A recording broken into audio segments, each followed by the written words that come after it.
মানে বেয়াদবির তিন জায়গায় খুব সাবধান, বেয়াদবি করে ফেললে কপাল পুড়ে যাবে।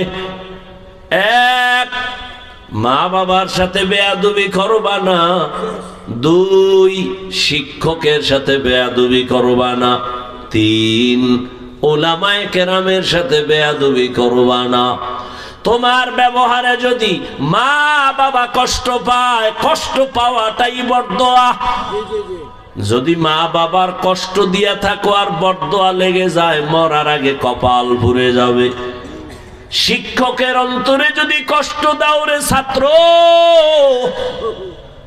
আর শিক্ষকের বরদোয়া যদি লেগেই যায়, লেখাপড়ার থেকে জীবন ধ্বংস হয়ে যাবে। উলামায়ে কেরামের কষ্ট দিয়া যদি বরদোয়া নেও, জীবনে আর সুন্দর আদর্শ তালাশ করে আর পাবা না।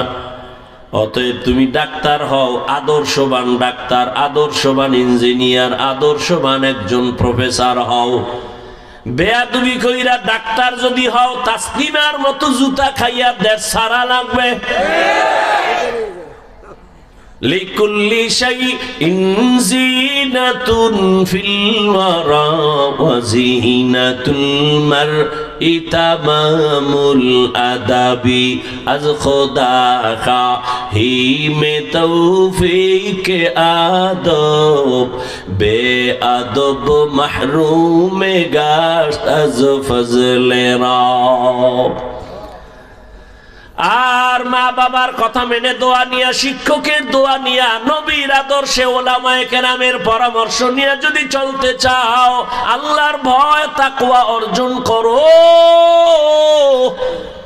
আল্লাহর ভয় তাকওয়া এটা অর্জন যদি করতে পারো, তাহলে কপাল খুলে যাবে। তবে তাকওয়া মায়ের গর্ভ থেকে নিয়ে আসা যায় না, এটা অর্জন করা লাগে। কোথা থেকে তাকওয়া অর্জন করবা? লিকুল্লি শাইইন মাদিনুন ওয়া মাদিনুত তাকওয়া কুলুবুল আরিফিন।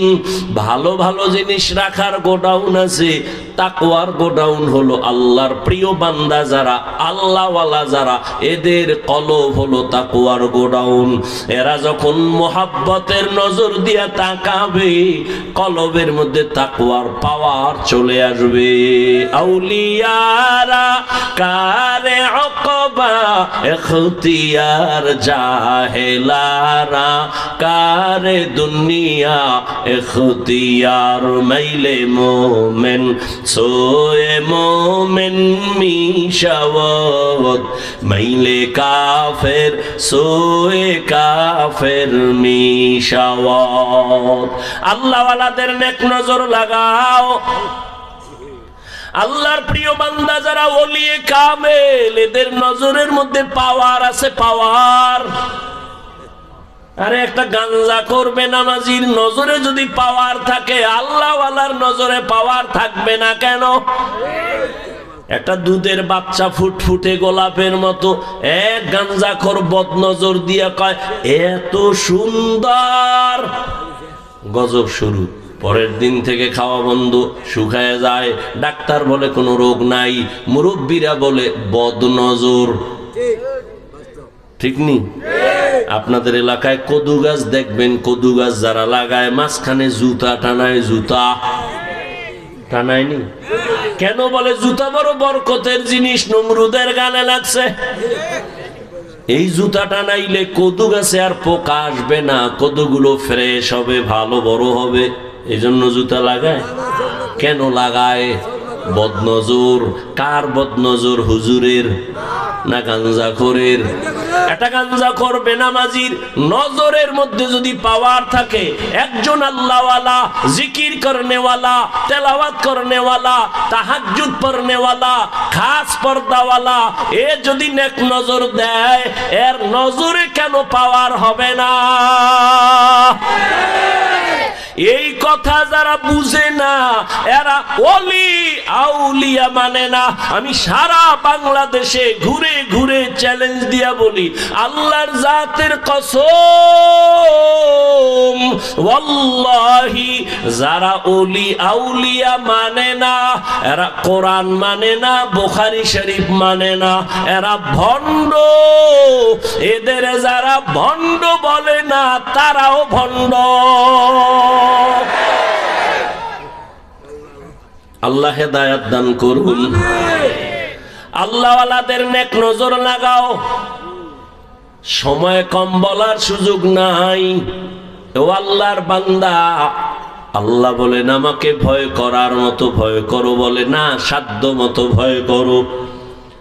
অর্থাৎ আল্লাহর ভয় যার মধ্যে থাকবে সে গুনাহ করবে না। গুনাহ যদি হয়ে যায় তওবা করতেও দেরি করবে না।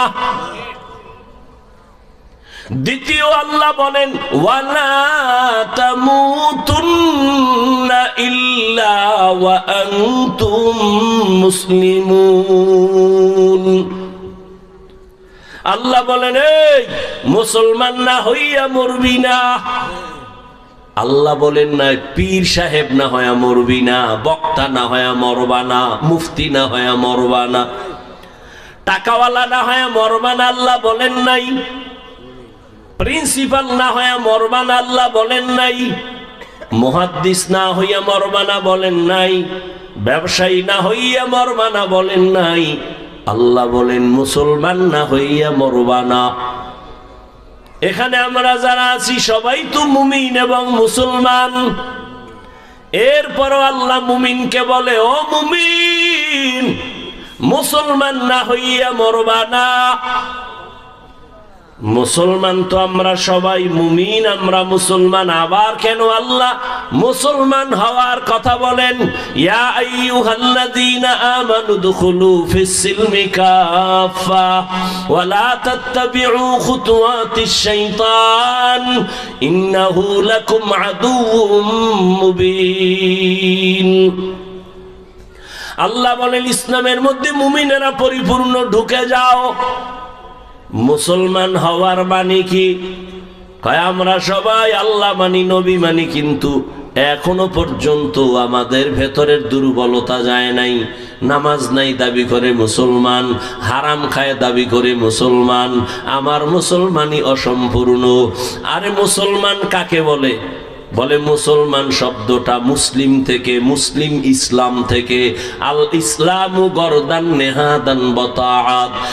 ইসলাম মানে আল্লাহর কাছে বিনয়ের সাথে আত্মসমর্পণ করা। আত্মসমর্পণ করে যিনি তার নাম মুসলিম। আল্লাহ বলেন আল্লাহর কাছে পরিপূর্ণ আত্মসমর্পণকারী হও, অর্থাৎ গুনাহ ছেড়ে দাও, অন্তরকে গুনাহমুক্ত করে নাও। আল্লাহর মহাব্বত অন্তরে জমা করে আল্লাহর হুকুমের সামনে নিজেকে সারেন্ডার বানাইয়া, নবীর আদর্শের মালা গলায় লাগাইয়া, গুনাহমুক্ত হইয়া যদি আসো, আমি আল্লাহ তোমাকে বিনা হিসাবে জান্নাত দিয়া দিব। এখন গুনাহমুক্ত কেমনে হব? জীবনে আমার এক ভাগ চলে গেছে, আর এক ভাগ আপনার আমার সামনে, পিছনেও গুনার ভাগ আছে, সামনেও গুনাহ হওয়ার সম্ভাবনা আছে। পিছের গুনাহ থেকে কেমনে পাক হব, কেমনে পবিত্রতা অর্জন করব? কয় পিছনের গুনাহ থেকে পবিত্র হওয়ার জন্য একটা মেডিসিন দরকার। সামনের জীবনে যেন গুনাহ না হয়, সেই ক্ষেত্রে একটা মেডিসিন হাতে রাখো। ওই মেডিসিন যদি নিয়ে চলো, সামনের জীবনেও গুনাহ থেকে পবিত্র থাকবা। পিছনের গুনাহ থেকে বাঁচার জন্য যেই মেডিসিন লাগবে, ওই মেডিসিনের নাম তাওবা, ইস্তেগফার। সামনের জীবনে যেন গুনাহ না হয়, এই জন্য আর একটা মেডিসিন তুমি ব্যবহার করো। সামনের জীবনের গুনাহ থেকে বাঁচার জন্য যে মেডিসিন, তার নাম হলো আল্লাহর ভয়, তাকওয়া। দোনোটাই তুমি অর্জন করতে হলে আল্লাহওয়ালার নেক নজর লাগবে। আল্লাহওয়ালার নেক নজর নাও, সোহবত নাও। উলামায়ে কেরাম আল্লাহওয়ালাদের নেক নজর ছাড়া তোমার অন্তর সোজা হবে না। পৃথিবীর একজন বড় চিকিৎসা বিজ্ঞানী বু আলী সিনা, এই শিক্ষিত বাবারা শুনো, বু আলী সিনা একজন চিকিৎসা বিজ্ঞানী। কোথাও যাচ্ছেন সফরে, এক জায়গায় যাত্রা বিরতি করলেন। গিয়ে দেখে একটা ছোট বাসার ভেতরে এক বেচারা শুয়ে রইছে অসুস্থ রোগী, আর একজন পাগড়িওয়ালা বুজুর্গ হুজুর তারে তেল ভরা পানি ভরা দেয়, ঝাড়ফুঁক দেয়, মালিশ করে। এ তামাশা দেখতেছে পৃথিবীর নাম করা চিকিৎসা বিজ্ঞানী বু আলী সিনা। সে মনে মনে ভাবে ডজন ডজন ডাক্তার জন্ম দেয়, আর এই টুপিওয়ালা মোল্লা একটা লোকের শোয়াইয়া ঝাড়ফুঁক দেয়, তেল মালিশ করে, এতে কি হবে? বু আলী সিনা প্রশ্ন করলেন, ও হুজুর, আপনি ঝাড়ফুঁক দেন, তেল ভরা পানি ভরা দিলে কি হবে? এই রকম মহাপণ্ডিত বর্তমানেও আছে না নাই? বলে ঝাড়ফুঁকে কি হবে? সব মাস্তানি করা যায়, কাজ করার মানুষ পাওয়া যায় না। ভুল ধারার মানুষ আছে, কিন্তু ভালো কাজ করার মানুষ পাওয়া যায় না। বু আলী সিনা যখন বললেন, এই হুজুর, আপনি ঝাড়ফুঁক কি দেন, মালিশ কি করেন, তেল পরা পানি পরায় কি হবে? হুজুরও যেমন তেমন হুজুর না, আল্লাহর প্রিয় বান্দা, ওলিয়ে কামেল, কথা কম কয়, কিন্তু যেটা কয় তাতে কলিজা ছিদ্র হয়ে যায়। পাগড়িওয়ালা বুজুর্গ কয়, কি বললেন ডাক সাহেব? বলে, আপনি যে ঝাড়ফুঁক দেন, তেল মালিশ করেন, এতে কি হবে? হুজুরে কয়, আপনি গাধা, বুঝতেন না। এত বড় চিকিৎসা বিজ্ঞানীরে যখন গাধা কইছে, এর চান্দি ঠান্ডা না গরম? এত গরম, এবার মেজাজ আরো গরম। এই হুজুর, আপনি কি বললেন? এত বড় সাহস, আপনাদের ব্যবহার কেন এত খারাপ? এক চাটিয়ে বলতেছে, হুজুর একটা ইনজেকশন দিয়া চুপচাপ আবার ঝাড়ফুঁক শুরু করছে। হুজুর আর কথা কয় না। দীর্ঘ টাইম যখন বক বক করার পরে এবার হুজুর আবার তাকাইছে, ভাইজান আপনি কি কন? আবার কি কই মানি? আমার আপনি গাধা বললেন কেন? হুজুরকে আমি আপনার গায়ে হাত দিছি না, থাপ্পড় মেরেছি না, টাচ করছি আপনার বডি না, আপনি এত রাগ কেন? আপনি বলছেন কি? আরে ভাই, আমার মুখে একটা কথা বলছি, সমস্যা কি? আমার মুখে বলছি। কয় বললে কি হবে? আমার কলিজা ছিদ্র। কয় শোন, চিকিৎসা বিজ্ঞানী, দুনিয়ার সব পাইছো, আসল ভেতরের রূহ তুমি পাও নাই, ভেতরের মগজ নিয়ে তোমার চিন্তা নাই। বিউটি পার্লারের সৌন্দর্য দেখা এক চোরায় পাগল কয় ডানা কাটা ভরি। ঘরের মধ্যে নিয়া গোসল করার পরে দেখে জাম কালার থেকেও কালা। ভাবছিলাম কি হইল কি? ও বু আলী সিনা, তুমি দুনিয়ার লাইনে সব জ্ঞান অর্জন করেছো, কিন্তু তুমি রূহ সম্পর্কে জানো না। শুনো ভালো করে, আমি টুপিওয়ালার একটা জবানের কথায় যদি তোমার কলিজা ছিদ্র হইয়া যায়, আমি বান্দা যদি কোরআনের আয়াত পড়ে পড়ে পড়ে পড়ে যদি আল্লাহর কোরআন পড়িয়া দম করি, ওই তেলাওয়াতের কেন অ্যাকশন হবে না? আউলিয়ারা কারে উকবা ইখতিয়ার, জাহেলারা কারে দুনিয়া ইখতিয়ার। মাইলে মোমেন সোয়ে মোমেন মিশাওয়াত, মাইলে কাফের সোয়ে কাফের মিশাওয়াত। আল্লাহর মোহাব্বত নেওয়ার জন্য, জান্নাত পাওয়ার জন্য ব্যবস্থা দুইটা, কোরআন হাদিসও লাগবে। কোরআন হাদিস অনুযায়ী যারা চলে এমন মুরব্বী আল্লাহওয়ালা আলেমও লাগবে। একটা ধরবেন আর একটা ছাড়বেন, সঠিক পথে পৌঁছতে পারবেন না। এরে আল্লাহর বান্দারা, ও আমার যুবক বাবারা, এখন তাকাইয়া দেখো, ওরে নবীর আদর্শের মালা গলায় লাগাও। তোমার মতো যুবক একটু তাকায়া দেখো, স্কুলে পড়ে, কলেজে পড়ে, চাকরি করে, ব্যবসা করে, সত্য কথার সাক্ষী দাও, 5 ওয়াক্ত নামাজি আসেনি? তাহলে তুমি পারো না কেন? তোমার কপাল বুঝি পুড়িয়া যাইতেছে। কার বরদোয়া তুমি লাগাইছো রে বাবা? তোমার মতো যুবক রাস্তায় গাড়ি চালায়, জীবনে মাদ্রাসায় পড়ে নাই, 5 বেলার নামাজ পড়ে, বলো তুমি কেন পারো না? তোমার মতো যুবক র্যাব, আর্মি, পুলিশ, বিডিআর এর চাকরি করে, OC, DC SP, doctor, professor, engineer, 5 বেলার নামাজ পড়ে, বলো তুমি কেন পারো না? তোমার মতো যুবক নদীর মধ্যে মাছ ধরে, কৃষি কাজ করে, নামাজ ছাড়ে না, বলো তুমি কেন পারবা না? এখনো সময় আছে, তওবা করো। ঢাকা কলেজে যাও, জাহাঙ্গীরনগরে যাও, সিলেট ভার্সিটির গোড়ায় যাও, দেখবা বহু স্টুডেন্ট ক্লাস করে, মাথায় পাগড়ি লাগানো, দাড়ি অনেক বড়, জামা অনেক বড়, পেছন দিক থেকে তাকাইলে মনে হয় মসজিদের কোনো খতিব। ওই যুবক, তুমি কোন মসজিদে জুমা পড়াও? আস্তাগফিরুল্লাহ, আমি তো ভালো করে আরবি পারি না।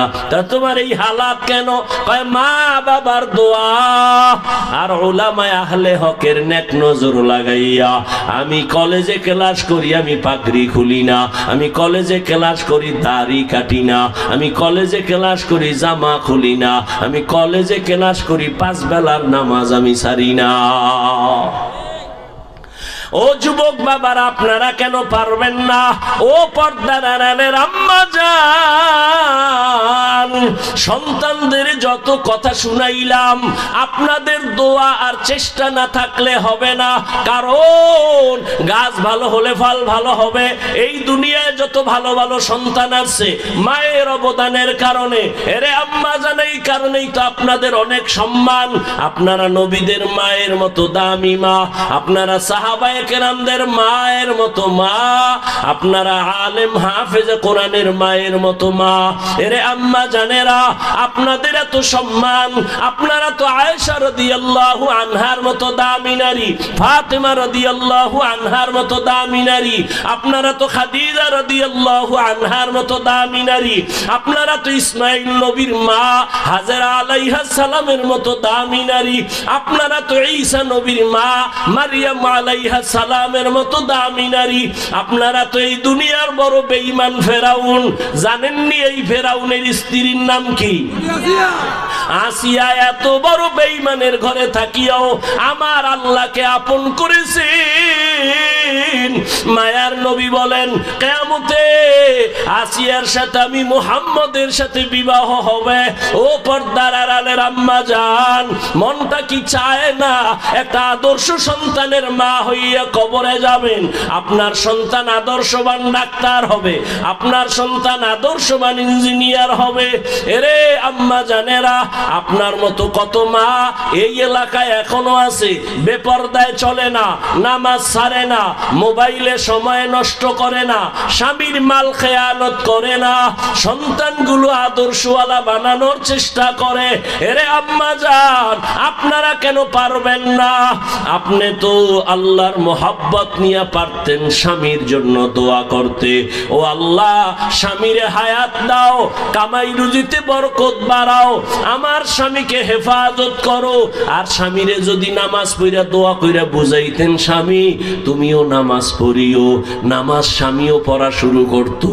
ও আম্মা জানেরা যদি বুঝাইতেন, ও স্বামী আমার মা বাবার মায়া সারিয়া তোমার সংসারে আসছি, একটাই দাবি, জীবনে হারাম টাকা কামাই করবা না, হারাম মাল ঘরে আনবা না, হারাম খাইয়া নিজেদের রক্ত নাপাক করব না, সন্তানের রক্ত নাপাক করতে দিব না। যদি আম্মা জানেরা স্বামীদের বুঝাইতেন, কোন স্বামী হারাম মাল ঘরে নেয়ার সাহস পেত না। এখনো সময় আছে, তওবা করেন, আর বেপরদায় চলবেন না, আর নামাজ ছাড়বেন না, স্বামীর মাল খেয়ানত করবেন না, সন্তানগুলো আদর্শওয়ালা বানানোর চেষ্টা করবেন, মোবাইলে সময় নষ্ট করবেন না। ও যুবক বাবারা, এখনো সময় আছে, তওবা করো, মনেরে বুঝাও। তোমার মতো যুবক যদি স্কুল কলেজে পড়ে, চাকরি করে, ব্যবসা করে, নামাজ পড়ে, তুমি কেন পারবা না? এখনো তওবা করো। জীবনে তো কম নামাজ ছাড়ো নাই, দাড়ি কম কাটো নাই, বেপরদায় কম চলো নাই। আর কতদিন দাড়ি কাটলে তোমার আশা পূরণ হবে তারপরে তওবা করবা? আর কতদিন পার্কে পার্কে ঘুরলে তোমার আশা পূরণ হবে তারপরে তুমি তওবা করবা? জীবনে নামাজ তো কম ছাড়ো নাই, আরো কি তোমার নামাজ ছাড়লে আশা পূরণ হবে? আর কতদিন তারপরে তওবা করবা? এবং এ কথাও বলো, আর হায়াতের বাকি আছে কতদিন? করোনার ভেতরে যুবকের লাশ, এই ছাত্র জনতার বৈষম্য বিরোধী আন্দোলনে যুবকের লাশ, পানির নিচে যুবকের লাশ, গাড়ির নিচে যুবকের লাশ, ঘুমের বিছানায় যুবকের লাশ। ও আল্লাহর বান্দারা, কয়দিন আর হায়াত পাইবা? এখনো সময় আছে, তওবা করে নাও। ওমরের মতো যদি কপাল খুলিয়া যায়, আল্লাহর কাছে মনে মনে তওবা করো, হে মালিক, মরিয়া গেলেও যাব, আর নামাজ ছাড়বো না, দাড়ি কাটবো না, বেপরদায় চলবো না, মা বাবার বরদোয়া নিব না, মা বাবার দোয়া নিয়া, শিক্ষকের দোয়া নিয়া, ওলামায়ে কেরামের পরামর্শ নিয়া নবীজির তরিকা মেনে চলবো। তওবা করার মতো যদি অন্তর তৈরি হয়, মুনাফিকি যদি না থাকে, খাঁটি তওবার নিয়তে দুটো হাত আমার আল্লাহকে দেখাইয়া দাও। আয় আল্লাহ, হাতগুলো কবুল করে নেন, তওবা কবুল করে নেন। তওবার উপরে মজবুত হইয়া চলার মতো তৌফিক দান করেন। আপনার ভয় তাকওয়া নিয়া খাঁটি মুসলমান। ইয়া আইয়ুহাল্লাযীনা আমানু ইত্তাকুল্লাহা হাক্কা তুকাতিহি ولا تموتن إلا وأنتم مسلمون. وقال رسول الله صلى الله عليه وآله وسلم: ألا كلكم راعٍ وكلكم مسؤول عن رعيته، أو كما قال النبي عليه الصلاة والسلام.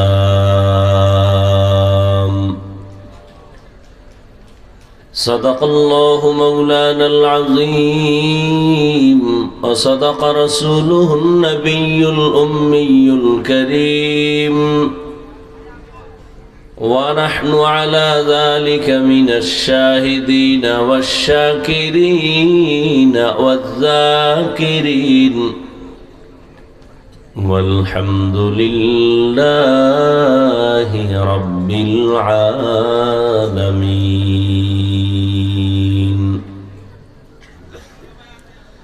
سبحانك لا علم لنا إلا ما علمتنا، إنك أنت العليم الحكيم.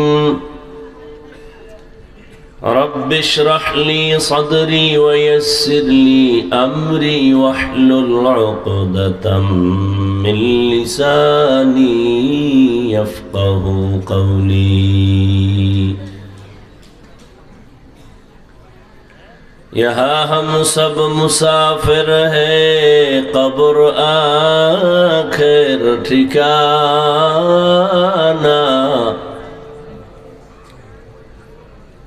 यहाँ हम सब मुसाफिर हैं, कब्र आखिर ठिकाना। कोई आगे रवाना है, कोई पीछे रवाना, कोई आगे रवाना है, कोई पीछे रवाना। हकीकत खुल जाएगी बवक्त इम्तिहान तेरे, हकीकत खुल जाएगी बवक़्ते इम्तिहान तेरे। کہ سستی میں یا محنت میں گزاری زندگی تو نے کہ سستی میں یا محنت میں گزاری زندگی تو نے محمد نے آ کر کفر کو مٹایا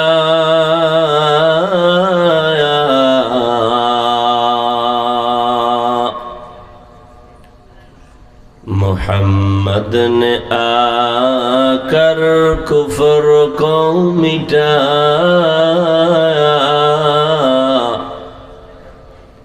کفر کو مٹا کر صداقت بتایا کفر کو مٹا کر صداقت بتایا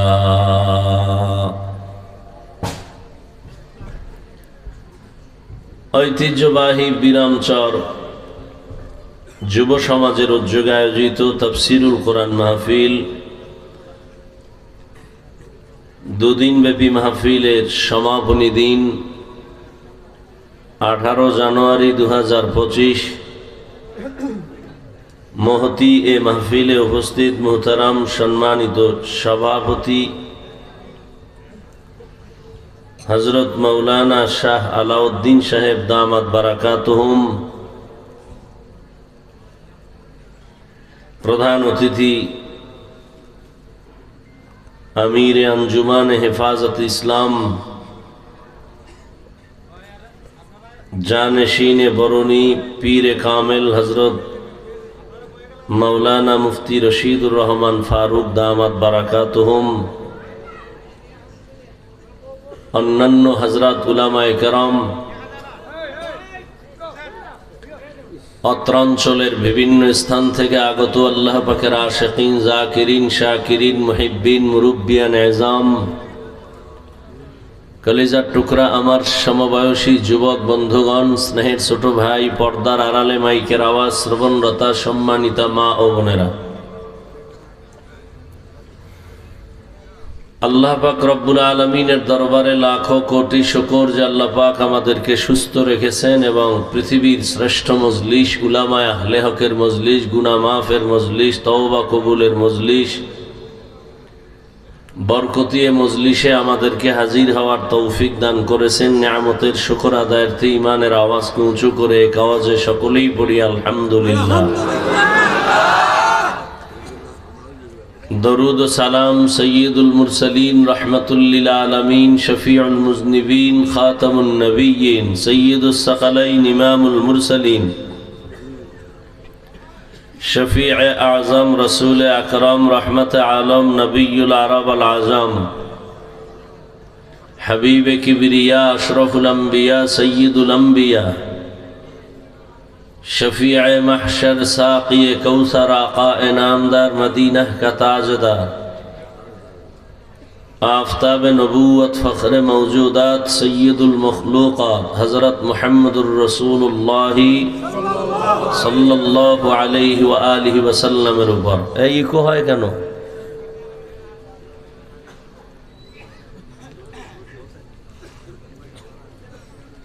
আপনারা 2-1 ঘন্টা বয়ান শুনতে গেলে বেশি ক্ষুধা লাগবে না আর যেই ক্ষুধা লাগবে সেই ক্ষুধা কি বাদাম সানাসুরে মিটবে না তো ওয়াজের প্যান্ডেলে এই বেয়াদবি কেন এই কোনো চিল্লাচিল্লি করবেন না এটা চিল্লাচিল্লির মজলিস না কথা কিছু বলবো শুনবেন ভদ্রতার সাথে মোবাইলগুলো বন্ধ রাখলে অনেক দোয়া করব দয়া করে মোবাইল বন্ধ রাখেন 24টা ঘন্টাই তো মোবাইল নিয়ে মরেন আল্লাহ দয়া করে বেহেশতের বাগানে নিয়ে আসছেন 2-1 ঘন্টা মোবাইল না চালাইলে কি ক্ষতি হবে আপনার আবার ওই ঠিক আমি কি আপনাদের আপনার ঠিকের অপেক্ষায় কথা বলি এটা আদব না হাসিয়েন না, আমি হাসার কথা বলি নাই। এটা হাসি দেওয়ার মজলিস না, এটা তওবার মজলিস, গুনাহ মাফের মজলিস। আসছেন জোর করে আসতে পারেননি, আল্লাহ নিয়ে আসছেন। অতএব মনে মনে এই নিয়ত করেন যে আল্লাহ গুনাহ নিয়ে ঢুকলাম, তওবা করে গুনাহ মুক্ত হয়ে যেন বাড়ি যেতে পারি, সে তৌফিক আল্লাহ দান করেন।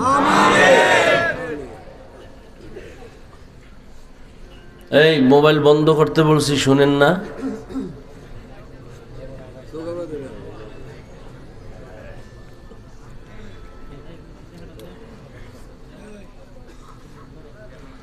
আল্লাহ, হযরত উলামায়ে কেরাম গতকাল এবং আজ কোরআন সুন্নাহর আলোকে দিক নির্দেশনামূলক আলোচনা রেখেছেন। সবরের সাথে আপনারা আলোচনা শুনছেন। উলামায়ে কেরামের কথাগুলো সহি তরিকায় উম্মাহকে আমল করার তৌফিক দান করেন। উলামায়ে কেরামের ইজ্জতকে আল্লাহ বেশি বেশি বাড়ায় দেন। ফেসবুক আর বিভিন্ন মিডিয়ায় অপপ্রচার করে যারা আলেমদের সম্মানকে ছোট করার ষড়যন্ত্র করে, আল্লাহ তাদের হেদায়াত দান করেন। আমি আপনাদের দোয়া নিতে আসছি এবং সংক্ষেপ দু চারটি কথা বলার নিয়তে কুরআনে হাকীমের সূরা আলে ইমরানের এক আয়াতে কারীমা তিলাওয়াত করেছি। নবীজির হাদিস থেকে একটি হাদিসের অংশ পড়েছি। আয়াত হাদিসের আলোকে ইখলাস ও রুহানিয়তের সমন্বয়ে সহি নিয়তে, সহি তরিকায়, সহি কিছু কথা আমি বলতে পারি, আপনারা শুনতে পারেন, সে তৌফিক আল্লাহ দান করেন। ইয়া আইয়ুহাল্লাযীনা আমানুত্তাকুল্লাহা হাক্কা তুকাতিহ, হে জগতের মুমিন, তোমরা আল্লাহকে ভয় করো, ভয় করার মতো হক আদায় করে। ওয়ালা তামুতুন্না ইল্লা ওয়া আনতুম মুসলিমুন, এবং তোমরা কেউ মৃত্যুবরণ করিও না মুসলমান না হওয়া পর্যন্ত। নবীজি বলেন, আলা কুল্লুকুম রাঈন ওয়া কুল্লুকুম মাসউলুন আন রাইয়াতিহি, সাবধান হে উম্মত, তোমরা প্রত্যেকেই দায়িত্বশীল। আল্লাহর আদালতে দায়িত্বের কারণে জবাবদিহিতার কাঠগড়ায় দাঁড়াতে হবে। রহমতের নবীর পবিত্র জবানে হাদিস শুনে সাহাবায়ে কেরামদের মধ্য থেকে কেউ প্রশ্ন করলেন, হে আল্লাহর রসুল, কে দায়িত্বশীল কার উপর?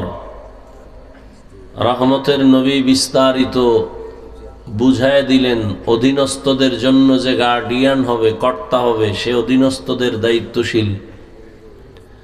যেমন সন্তান পিতামাতার অধীন, প্রত্যেক মা বাবা সন্তানের দায়িত্বশীল। স্ত্রীগণ স্বামীদের অধীন, প্রত্যেক স্বামী প্রত্যেক স্ত্রীর জন্য দায়িত্বশীল। প্রত্যেক ছাত্র শিক্ষকদের অধীন, প্রত্যেক শিক্ষক ছাত্রদের জন্য দায়িত্বশীল। মসজিদের মুসল্লিদের জন্য ইমাম ও খতিব দায়িত্বশীল। মসজিদের মুসল্লিদের জন্য কমিটি দায়িত্বশীল না, কে দায়িত্বশীল? ইমাম এবং খতিব। কমিটি হলো বিল্ডিং এর দায়িত্বশীল, মসজিদ কয়তলা করবে, ওয়াল কেমনে করবে, টাইলস কেমনে করবে, কমিটির দায়িত্ব এটা। কিন্তু আমাদের সমাজ এখন উল্টা দিকে চলছে, মসজিদের দায়িত্ব বাদ দিয়ে মুসল্লি সহ ইমাম খতিবরেও চালানোর বেয়াদবিমূলক দুঃসাহস দেখায়। আল্লাহ হেদায়াত দান করুন। মুসল্লির দায়িত্ব পালন করবে ধর্মীয় লাইনে ইমাম ও খতিব, কমিটির এখানে কোনো দায়িত্ব নাই। এরপরও মাতবাড়ি আর বাহাদুরি আর মাস্তানি দেখায় কেন? শিয়ালের হাতে মুরগি দেওয়ার কারণে। শিয়ালের হাতে মুরগি দিছে আমানত 3 দিন। শিয়াল পণ্ডিত বলে দোয়া চাই মাফ চাই, একদিনও নয়, 1 সেকেন্ডও নয়, জিন্দা কেন মৃত্যুও দেয়া যাবে না, মুরগি সব পেটে চলে যাবে বিসমিল্লাহ ছাড়া। শিয়ালের হাতে মুরগি আমানত রাখলে যা হয়, ধর্মের চাবি সুদখোর বেনামাজি হারামখোরের হাতে রাখলে তাই হয়। রাখছে কে? জিবরাইল। কারা রাখছে? আমরা বলতে কষ্ট লাগে, ভোটের আগে টাকা খাইতে কষ্ট লাগে নাই? আল্লাহ হেদায়াত দান করেন। হারামের দিকে দৌড়ান, সারাদিন জবানে আওয়াজ তুলতেছেন ইসলাম চাই, ইসলাম চাই। ভোটের আগের রাত্রে পচা পায়খানা নামের টাকা খাইয়া ঘুমের থেকে উঠে বলে কেবলা ভিন্ন দিক। কি আর আপনারা স্বাধীন স্বাধীন বলে ঘুমাচ্ছেন। দেশ স্বাধীন, কিসের দেশ স্বাধীন? মুসলমান স্বাধীন বলবে ওই দিন যেদিন ইসলামের স্বাধীন হবে। স্বাধীন হয়ে থাকলে চট্টগ্রামে আইনজীবীর গলায় ছুরি চালানো হয় কেন? মুসলমান স্বাধীন বলে নিশ্চিন্তে ঘুমাবে সেদিন এদেশের উলামায়ে কেরাম সিনাকে টান করে উম্মতের রাহবরি করতে গিয়ে দ্বীনের কথা বলবেন, কোন হারামখোরের অনুমতি নিতে হবে না যেদিন। মুসলমান স্বাধীন বলে নিশ্চিন্তে ঘুমাবে সেদিন এদেশের প্রত্যেকটা মাদ্রাসা এবং মসজিদ এবং ধর্মীয় উপাসনালয়ের দায়িত্বে বেনামাজি আর সুদখোর থাকবে না যেদিন।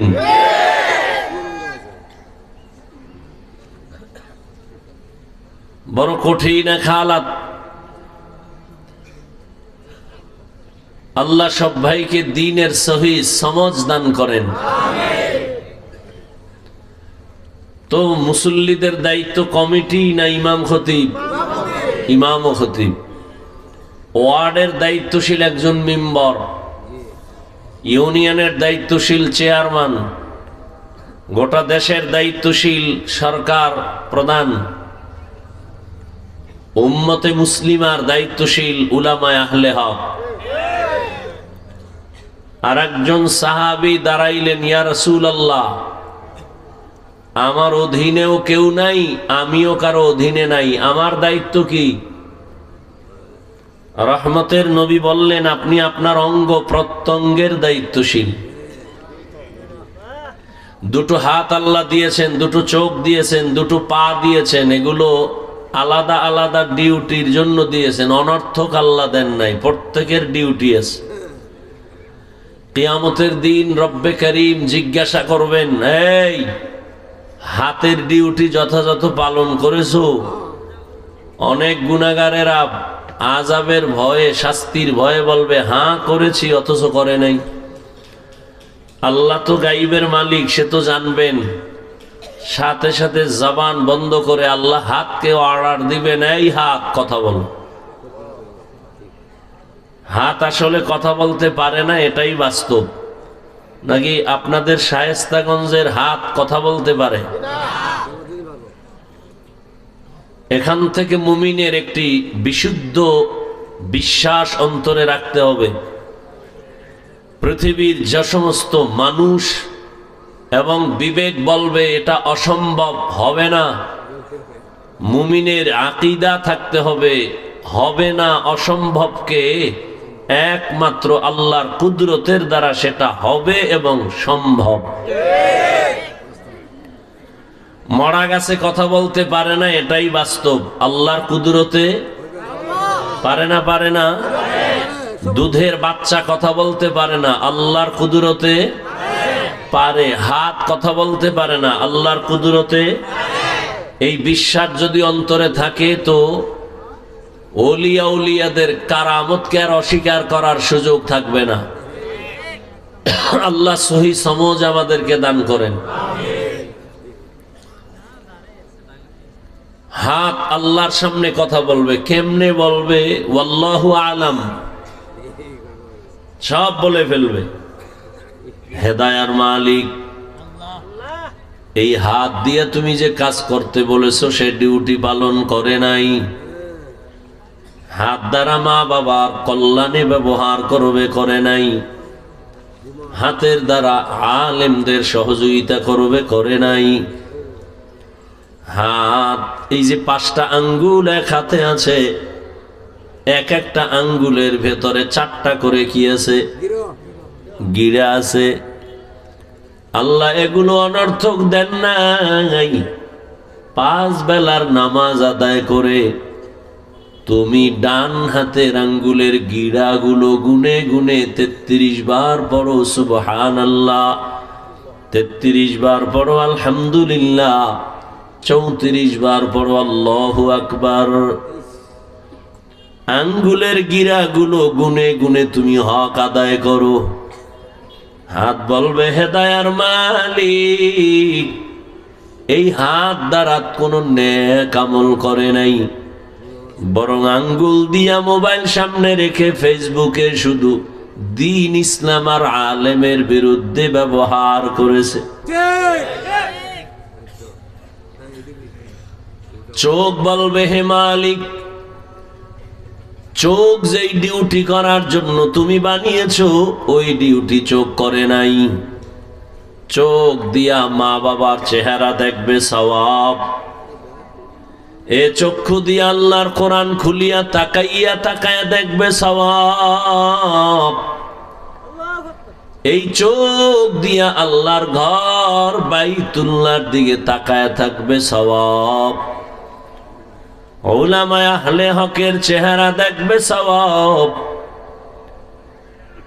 এই চোখ দিয়া বান্দা মা বাবাকে দেখে নাই, কোরআন দেখে নাই, বাইতুল্লাহ দেখে নাই, আলেম দেখে নাই, তোমার কুদরত দেখে নাই, বরং সারাটা রাত দরওয়াজা জানালা বন্ধ করে তোমার গোলাম মোবাইল সামনে নিয়া কবিরা গুনাহ কবিরা গুনাহ কবিরা গুনাহ দেখে দেখে সারা রাত কাটিয়েছে। এভাবে এক এক করে আল্লাহর আদালতে কথা বলবে। আল ইয়াউমা নাখতিমু আলা আফওয়াহিহিম ওয়া তুকাল্লিমুনা আইদিহিম ওয়া তাশহাদু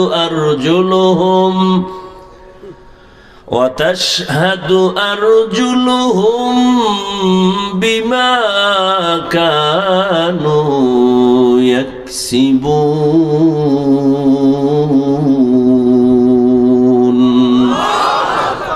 দস্ত গোয়দ মঞ্চুনি দুজদিদাম, লব গোয়দ মঞ্চুনি বসিদাম, চশম গোয়দ চিদাম গমজা হারাম, ঘোষ গোয়দ চিদাম সমরুল কালাম। হাত আল্লাহর সামনে কথা বলবে, পা কথা বলবে, জবান তখন বন্ধ হয়ে যাবে। আল্লাহ তাআলা ইনসাফের বিচার করবেন, তবে অনেকগুলো সাক্ষী সামনে পেশ করার পরে পালানোর কোনো সুযোগ নাই। তৈরি হয়ে যাও।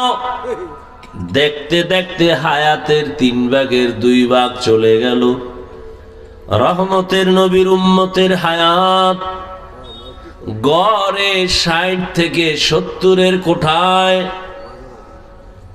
এরে আমার কলিজার যুবক, তোমার যদি 30 বছর হায়াত বয়স হয়, আল্লাহ যদি তোমাকে আরো বাঁচান, বেশি থেকে আর বেশি 30 বছর বাঁচবা, কিন্তু ওই বাঁচাটা তোমার মরার মতো বাঁচা হবে।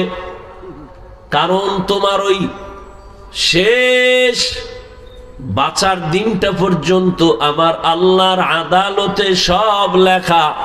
তুমি কয়দিন খানা খাইবা, কয় লোকমা খাইবা, কত শত কথা জবান দ্বারা বলবা। তুমি যদি এগুলো আগে শেষ করে ফেলো, মেয়াদের আগে, পার্স গুলো যদি নষ্ট করে ফেলো, যেই পার্স গুলোর মেয়াদ 60 বছর পর্যন্ত, তুমি সেই পার্স গুলো 30 বছরে নষ্ট করে ফেলেছো। চোখের পার্স নষ্ট মোবাইলের কারণে, হার্ট দুর্বল, কিডনি দুর্বল, ব্রেন দুর্বল, তোমার চোখের পাওয়ার দুর্বল। এই মোবাইল দেখতে দেখতে তোমার কানের পাওয়ার দুর্বল, তোমার শক্তি দিন দিন দুর্বল। এখন তুমি যদি আরো বাঁচতে চাও, তোমার পঙ্গু হয়ে বাঁচতে হবে। পার্স গুলো আর সামনে কাজ করবে না এই মোবাইলের গুনার কারণে। বাসায় যাইয়া আসবাব মোবাইলটা হাতে নিয়া গুগলে সার্চ দিয়া দেখিও যুবক, টাচ মোবাইল দেখলে অঙ্গ প্রত্যঙ্গের কি কি ক্ষতি হয় চিকিৎসা বিজ্ঞানীরা ডিটেইলস সেখানে লিখে রাখছেন। দেখো, হেদায়েতের মালিক আমার আল্লাহ। কপাল যদি পুড়ে যায় রে যুবক, আমি হাফিজুর রহমান কেন, মক্কা মদিনার ইমাম কেন, কপাল যদি পুড়িয়া যায়, স্বয়ং রসুল যদি বয়ান করে ওই বেঈমানের কপাল আর খুলে না। মান ইয়াহদিল্লাহু ফাহুয়াল মুহতাদ ওয়া মান ইউদ্লিল ফালান তাজিদা লাহু ওয়ালিয়াম মুরশিদা। আল্লাহ যদি হেদায়াত দিয়ে দেন পেয়ে যাবে, আর কপাল যদি মন্দ, হেদায়াত যদি না থাকে, হেদায়াত পাবে দূরের কথা, কোনো পথ প্রদর্শক আর পাবে না। যেই রহমতের নবীর চেহারা এত সুন্দর, এক নজর দিলে পেটের ক্ষুধা থাকে না। কেমন মায়ার নবী আমার, যেই রহমতের নবীর চেহারা মোবারক, মোহাব্বতের নজর দিলে বান্দা জান্নাতের রাস্তা ওপেন হয়ে যায়। কেমন বেঈমান আর কপাল পোড়া এই রহমতের নবীকে একদিন আর দুদিন না, টানা 13টা বছর দেখলো, বয়ান শুনলো, এরপরও কপালে কালেমা আসলো না। এত বড় নিকৃষ্ট বেঈমানের নাম জানেননি? কে? গর্বা সুরত আদমি ইনসাবুদে আহমদ বু জাহলো হামেক সাবুদে আদমিরা আদমিয়ত লাজিমাস عودرا گربونا باشد ہی زماست آدمیت لحم و شحم و پشت نیست آدمیت جز رضای دوست نیست 13টা বছর আমার নবীকে দেখার পরেও কালেমা পড়ে না, কত বড় কপাল পরা নিকৃষ্ট বেঈমান। আর অন্যদিকে 27 বছরের এক যুবক হাতে একটা তরবারি নিয়ে দৌড়ায় আমার নবীকে জবাই করার জন্য। কয় বছরের যুবক? কি আপনাদের খারাপ লাগতেছে? কথা বুঝতে সমস্যা? ডানে বামে তাকাবেন না, আমি এখান থেকে খেয়াল করি তো, এগুলি আমার চোখে পড়ে যায়। আমি শুরুতেই বলছি আল্লাহ নিয়ে আসছেন, কেউ জোর করে আসতে পারেননি। কি মাহফিলের প্রচারণা তো বহুদিন ধরে চলতেছিল না, অনেকে আসার নিয়ত করেও আসতে পারে নাই, কপাল খারাপ। আবার একদল আছে শায়েস্তাগঞ্জের ওখানে বয়ানে যায়, কিন্তু কপাল বড় খারাপ। এত বরকতি জান্নাতি প্যান্ডেলে বাড়ির থেকে বলি আসছে, ওয়াজে যাই, কিন্তু এই বরকতের প্যান্ডেলে ঢুকতে পারে নাই। এরা কই? মহিলা প্যান্ডেল তাওয়াফ করে আর দোকানে দোকানে ঘুরে আর আড্ডা দেয়, তাজা তাজা কবিরা গুনাহ করে। ঠিক নি? ওয়াজের উপলক্ষে মার্কেট কেন? আবার সে মার্কেটের ভেতরে আবার খেলনার দোকান কেন, বেলুনের দোকান কেন, প্লাস্টিকের মাছের দোকান কেন? আবার সেই মার্কেটে বেপরদা নারী আর যুবক যুবতী যায় কেন? এখানে বেহেশতের বাজার, পার্শ্বে আবার জাহান্নামের বাজার।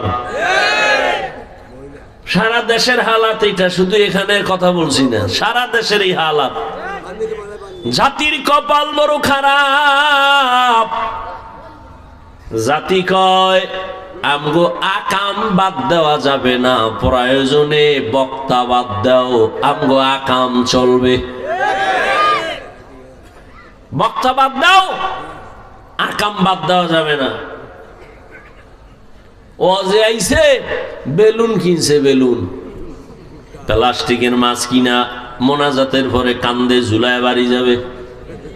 ম্যাডাম বলবে ওয়াজের থেকে কি পাইছো? বলে মোনাজাতে বেলুন কবুল হয়ে গেছে। চিন্তা করতে পারেন আপনারা? হাসেন, গভীরভাবে খেয়াল করলে কান্না করা উচিত। জিন্দেগি মে বন্দেগি তু করনা হে, जिंदगी में बंदगी तू करना है, जिंदगी बे बंदगी शर्मिंदा है, जिंदगी बे बंदगी शर्मिंदा है। यहाँ हम सब मुसाफिर दिल न लगा, अहले दिल की नजर से रूह करता जा, शाह दौलत सब फकीर गर नेक ने, शाह दौलत सब फकीर गर नेक ने, जिंदगी में बंदगी तू करना है, जिंदगी में बंदगी तू करना है, जिंदगी बे बंदगी शर्मिंदा है, जिंदगी बे बंदगी शर्मिंदा है, जिंदगी में बंदगी कुन बंदगी, बंदगी बे जिंदगी शर्मिंदगी। এরে আল্লাহর গোলাম, আল্লাহর আদালতে দাঁড়াইয়া জবাব দেওয়ার ভয় অন্তরে জমা করো। হিসাব তাড়াতাড়ি মিলায় নাও, যেতে তো হবেই, পালানো যাবে মরণ থেকে। যতই পালাও মরণ তোমায় নিবে ঘিরি, যদিও সুদূর আকাশ পানে লুকাও, সেথায় লাগিয়ে সিঁড়ি। নদী পথে নৌকা চালাও ও মাঝি ভাই, বেলা ডোবার আগে আমি ওপার উঠতে চাই। ডুবে গেলে বেলারে আর উঠে না, ভেঙ্গে গেলে মেলারে আর জমে না। হিসাব মাত্র দুইটা, যেতেই হবে তো, পালানো যাবে না। হিসাব দুইটা, দুনিয়ায় রেখে যাব কি সাথে নিয়ে যাব কি? আল্লাহ তাআলা বলেন, ইয়া আইয়ুহাল্লাযীনা আমানুত্তাকুল্লাহা হাক্কা তুকাতিহি ওয়া লা তামুতুন্না ইল্লা ওয়া আনতুম মুসলিমুন। আল্লাহ তাআলা বলেন, ও মুমিনেরা, আমি আল্লাহকে ভয় করার মতো ভয় করো, হক আদায় করে। সাহাবায়ে কেরাম পেরেশান হয়ে গেলেন। আল্লাহ যত বড়, ওই পরিমাণ হক আদায় করে ভয় করা কোনো বান্দার দ্বারা সম্ভব হবে না। এই উঠা বসা করলে আমি দোয়া করে দেই। উঠার ব্যারাম থাকলে ঢুকলেন কেন? কত আলেম বসে আছে, মুরব্বীরা বসে আছে, এদের ডেঙ্গিয়ে বের হন, ভয় লাগে না? আরে ভাই, ওই যে বলতেছিলাম কপাল পুরলে কি করার? কপাল যদি পুড়ে যায় তো নবীজির বয়ানও আবু জাহালের কপালে কালেমা আসে না। আর কপাল খুলিয়ে গেলে নবীজিকে জবাই করতে এসেও সে কালেমাওয়ালা হয়ে যায়। কে সেই ধন্য কপালওয়ালা? ওমরে ফারুক। আল্লাহ আমাদের কবুল করেন। সাহাবায়ে কেরাম পেরেশান হয়ে গেলেন। আল্লাহ যত বড়, ওই পরিমাণ আল্লাহর হক আদায় করে ভয় করা কারো দ্বারা সম্ভব না। রহমতের নবীর সামনে আজ যখন এই হালাত হয়ে গেল, নবীজিও চিন্তায় পড়ে গেলেন। আমার দয়াময় আল্লাহ জিবরাইল আমিনকে পাঠায় দিলেন, যাও সান্ত্বনার বাণী দিয়া দাও, ইত্তাকিল্লাহা মাস্তাতাতুম। হে নবী জানায় দেন, আমার হক আদায় করে ভয় করার প্রয়োজন নাই, বরং বান্দা যেন তার সাধ্য মতো আমি আল্লাহকে ভয় করে। আল্লাহ তাআলা বার কোরআনের ফাঁকে ফাঁকে বলেন, আমাকে ভয় করো, আমাকে ভয় করো, আমাকে ভয় করো। কোরআনের শুরুতেও এই বয়ান, যালিকাল কিতাবু লা রাইবা ফীহি হুদাল লিল মুত্তাকিন। ভয়ের নাম তাকওয়া। যে ব্যক্তি আল্লাহকে ভয় করে তার নাম মুত্তাকি। মুত্তাকিনদের জন্য দুনিয়াতে পুরস্কার 6টা, আখিরাতে আরো আছে 2টা। আখিরাতের প্রথম পুরস্কার, মুত্তাকি তুমি বিনা হিসাবে জান্নাতি। মুত্তাকিনদের জন্য আখিরাতের প্রথম 2 পুরস্কারের প্রথম হলো বিনা হিসাবে জান্নাত। আর মুত্তাকিনদের আখিরাতের দ্বিতীয় পুরস্কার, পর্দা ছাড়া ডাইরেক্ট আমার আল্লাহর সাথে হবে মুলাকাত। या इलाही मुझसे मुझको दूर करता के देखो, मुझ में तुझको एक नजर। या इलाही तू मेरा माबूद है, या इलाही तू मेरा माशूक है। মুত্তাকি আল্লাহর কাছে বড় দামি। ইন্না আকরামাকুম ইনদাল্লাহি আতকাকুম। আল্লাহর কাছে দামি ওই ব্যক্তি যার মধ্যে আছে আল্লাহর ভয়, তাকওয়া। এখন আমি যদি আপনাদেরকে প্রশ্ন করি নাই, যদি করি, আপনারা কারা কারা আল্লাহকে ভয় করেন বলে যদি প্রশ্ন করি, এখানের প্রত্যেকটা বান্দাই হাত উঁচু করবে না? হাত উঁচু করে বলবে, হুজুর আমরা আল্লাহকে শুধু ভয় করি না, আপনাদের হুজুরদের থেকে বেশি ভয় করি। অথচ এখানে এত মানুষ আজকে ফজর পড়ে নাই, জোহর পড়ে নাই, আসর পড়ে নাই, মাগরিব পড়ে নাই, এশাও পড়ে নাই। মোনাজাতের পরে সেই বেলুনার মাছ নিয়ে বাসায় যাইয়া সারা রাত মোবাইল চালাবে, ফজর পড়বে কিনা তারও গ্যারান্টি নাই। মাকুন সুসুতি নামাজে পাঞ্জে গানা, ফাওয়াইলুল লিল মুসাল্লিনা আল্লাযিনা মুমিনারা ইনামাজে ইমদাদ দা।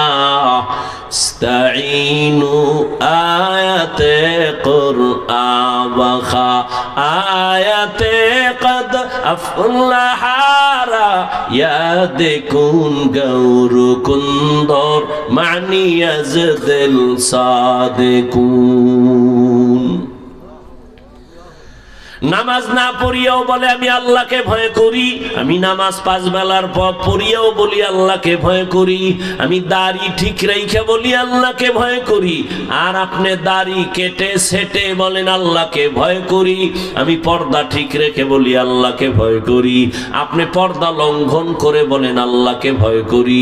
দোনো দলের ভয় কি সমান? আসলে আপনি ভয় কি জিনিস বুঝেনই না। একটা সন্তান সাপের বড় ভয় পায়, সাপ ভয় পাওয়ার মানে ধরবে না, বরং সাপ যেখানে থাকার সন্দেহ আছে ওখানেও যাবে না। ঠিক ভালো করে বুঝেন ও শায়েস্তাগঞ্জের মুসলমান, ও যুবক, বৃদ্ধ বাবাজি, পর্দার আড়ালের মা বোনেরা, একটা সন্তান মা বাবাকে ভয় করে, প্রমাণ বলে মা বাবার ভয় থাকলে মা বাবার সামনে অন্যায় করে না। কেন? বলে শাস্তির ভয়। একটা ছাত্র শিক্ষকের ভয় করে, বলে প্রমাণ শিক্ষকের সামনে কোনো অন্যায় করে না। কেন? শাস্তির ভয়। আল্লাহর কসম, এই দুনিয়ায় যেই বান্দা আমার আল্লাহকে ভয় করবে, ওই বান্দা গলায় ছুরি লাগাবে, দাড়ির মধ্যে অস্ত্র লাগাবে না। हर के दारत खौफे हकदार दिल मदागम जन्नतुल मअवा देहद उरा मकाम जुज़बा हक ची जे मखाज इंसुजा फजले उआ मस्ते दर जुमला जहा। খারাপ লাগতেছে? আমি ফতুয়া দিতে আসি নাই, আর হুজুর বানাইতে আসি নাই। কোনো ভয় পাইও না, কোনো টেনশন নাই। খুব খেয়াল করে শুনো, আমরা তো বোকা, তোমরা শিক্ষিত যুবক বাবারা অনেক দামি। নামাজ না পড়লেও তোমাকে ঈমান তাজা থাকে অল টাইম।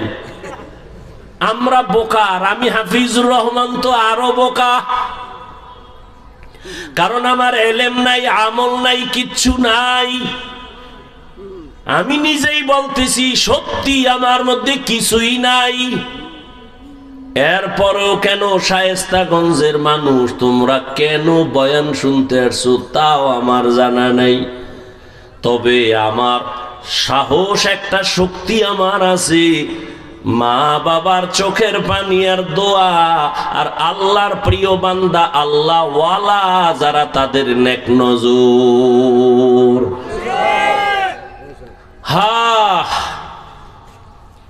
ধাক্কাইতে তো কম ধাক্কাইলা না রে বাবা। ধাক্কাইয়া বহু চেষ্টা করলা, বঙ্গোপসাগরের পানিতে যেন মরে যাই। মাওলায় যদি বাঁচায় রাখে, মারার ক্ষমতা কারো নাই। ও আমার যুবক বাবারা, ভালো করিয়া বুঝো, আমি কোন দলের ব্যানারে বয়ান করি না, কোন দলীয় দাওয়াত নিয়ে আসি না রে বাবা। এই যে এতক্ষণ বয়ান করি, কত যে কষ্ট। কথা বলার মতো কষ্টের কাজ আর দুনিয়ায় একটাও নাই। রাত নাই, দিন নাই, খানা নাই, ঘুম নাই। ফজরের পরে, জোহরের পরে, আসরের পরে বয়ান করলাম, সেই বড় লেখা। 3 ঘন্টাও ঘুমাইতে পারি না, দৌড়াইলাম, চোখে ঘুম, খানাও ঠিক মতো নাই। এরপরে আবার বয়ান, তাও আবার মুখস্থ করা বয়ান, লেখাও দেখা দেখা বলার কোনো উপায় নাই। আবার তাও 10-15 মিনিট হইলেও তো একটা লাইন থাকে, আনলিমিটেড বয়ান। আবার এক লাইনের মানুষ থাকলেও তো টেনশন কম, কিন্তু সব লাইনের মানুষ, যারা যারা কয় হাফিজের মধ্যে কিচ্ছু নাই, তারাও দাঁড়ায় দাঁড়ায় অপেক্ষায় আছে কি বয়ান করি। আমার তোমার টেনশন আছে, আমার কোনো টেনশন নাই। আমি পায়ে ধরে ধরে ধরে ধরে যদি চাই একটা মানুষ যদি নবীর আদর্শওয়ালা হয়ে যায়, আমার আর কিছুর প্রয়োজন হবে না। ও আমার কলিজার যুবক বাবারা, এই এতক্ষণ যে চিল্লাইতেছি একবারও বলি নাই আমি পাঁচকল্লি টুপি পরেছি, তোমরাও পাঁচকল্লি পরো, না হয় কপাল পুড়ে যাবে। আমি কওমি মাদ্রাসার সন্তান, একবারও বলি নাই কওমিতে পড়ো, না হয় জাহান্নামী হয়ে যাবে। আমি দাওয়াত ও তাবলীগের লাইনের সন্তান, একবারও বলি নাই তাবলীগ যদি না করো জাহান্নামী হবে। আমি পীর সাহেবের মুরিদ, একবারও বলি নাই তুমি যদি পীরের কাছে না যাও জাহান্নামী হয়ে যাবে। আমি কি বলতে চাই একটু ধৈর্যের সাথে শুনতে থাকো রে বাবা। তুমি স্কুলে পড়ো, কলেজে পড়ো, চাকরি করো, ব্যবসা করো, আলহামদুলিল্লাহ। তুমি ডাক্তার হও, ইঞ্জিনিয়ার হও, প্রফেসর হও, তুমি একজন ব্যবসায়ী হও, চাকরিজীবী হও, তবে দাবি আমার একটা, বেয়াদব হইও না রে বাবা। ডাক্তার হইও তবে আদর্শবান ডাক্তার, আদর্শবান ইঞ্জিনিয়ার, আদর্শবান প্রফেসর হইও, বেয়াদব হইও না। তার মানে বেয়াদবির তিন জায়গায় খুব সাবধান, বেয়াদবি করে ফেললে কপাল পুড়ে যাবে। এক, মা বাবার সাথে বেয়াদবি করবা না। দুই, শিক্ষকের সাথে বেয়াদবি করবা না। তিন, ওলামায়ে কেরামের সাথে বেয়াদবি করবা না। তোমার ব্যবহারে যদি মা বাবা কষ্ট পায়, কষ্ট পাওয়াটাই বড় দোয়া।